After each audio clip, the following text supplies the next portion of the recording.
사람은 악인을 따르지 않네. 복 있는 사람은 죄인의 길에 서지 않네.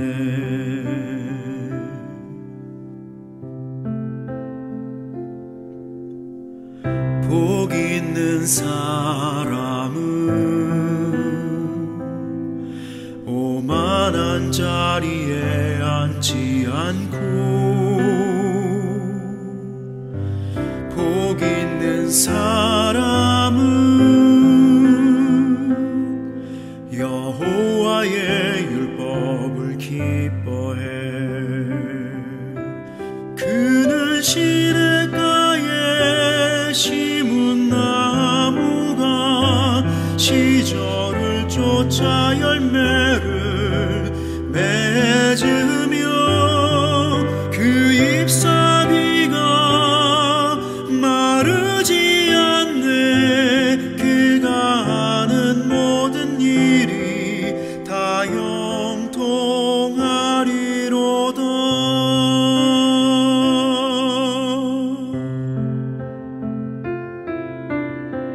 그러나 악인은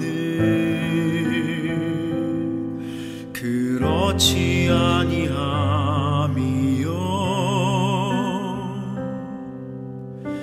그러나 악인은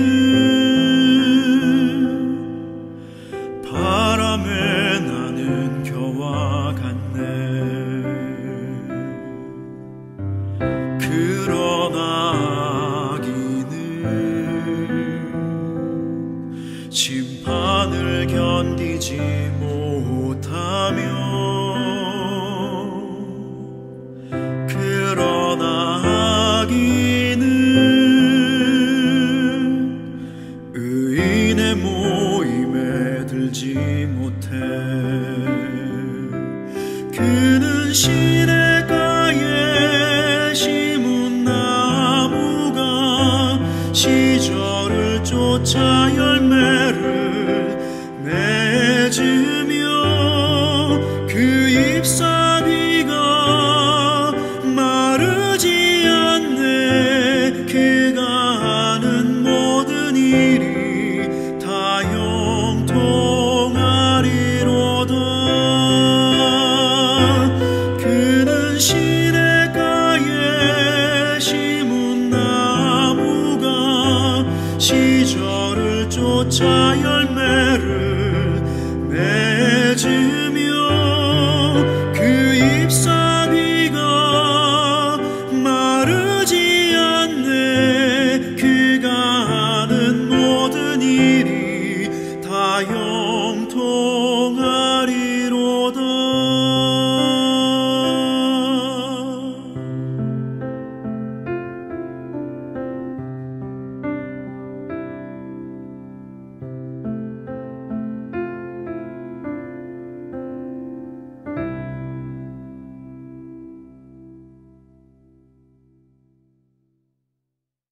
오늘 우리에게 주시는 하나님의 말씀은 느헤미야 13장 23절에서 31절의 말씀입니다.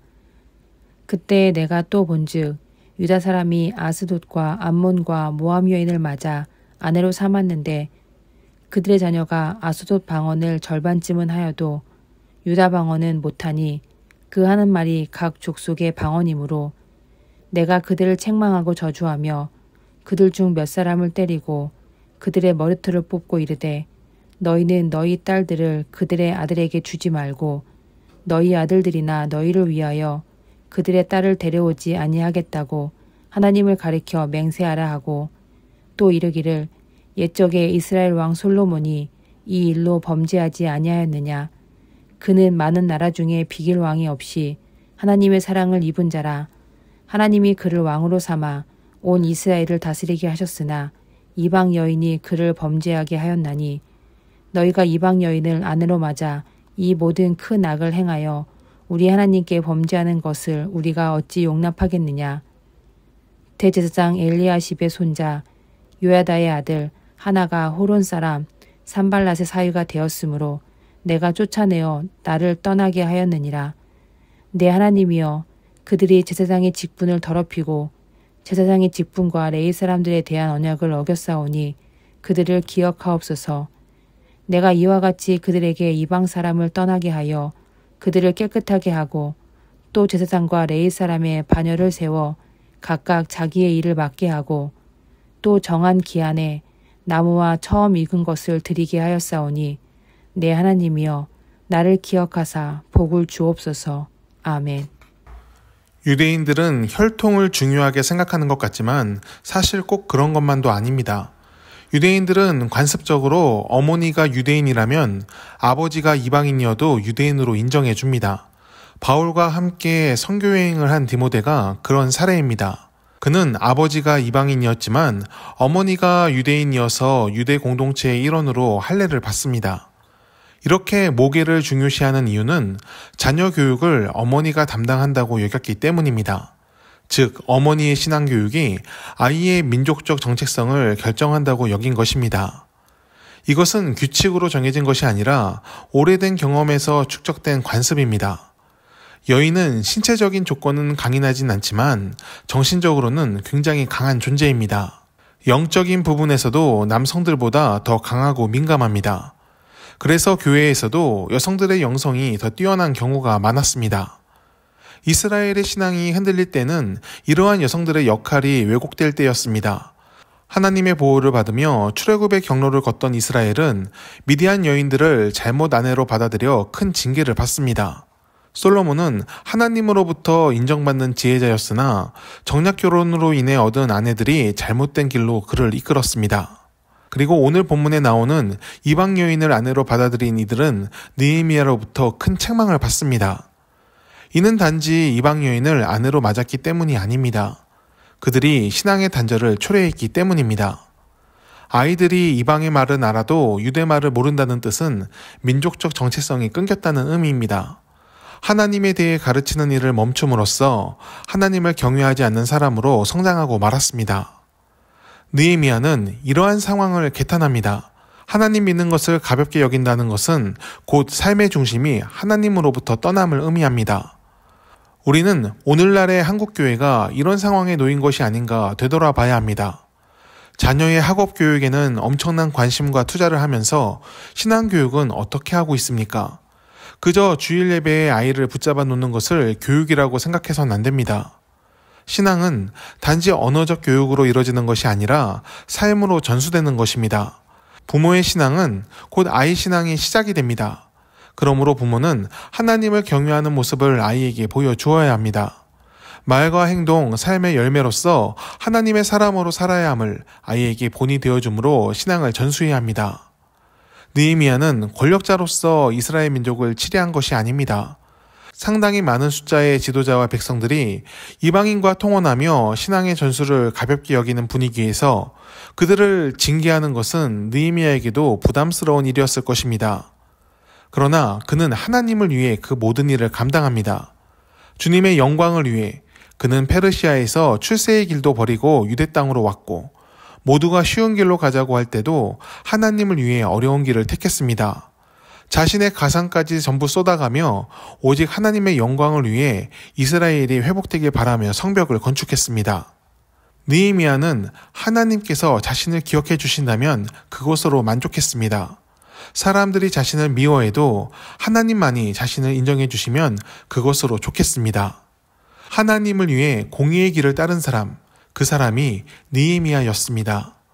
우리는 오늘 무엇을 따라 살고 있습니까? 하나님의 선하신 뜻이 우리의 삶 가운데 나타나길 바랍니다.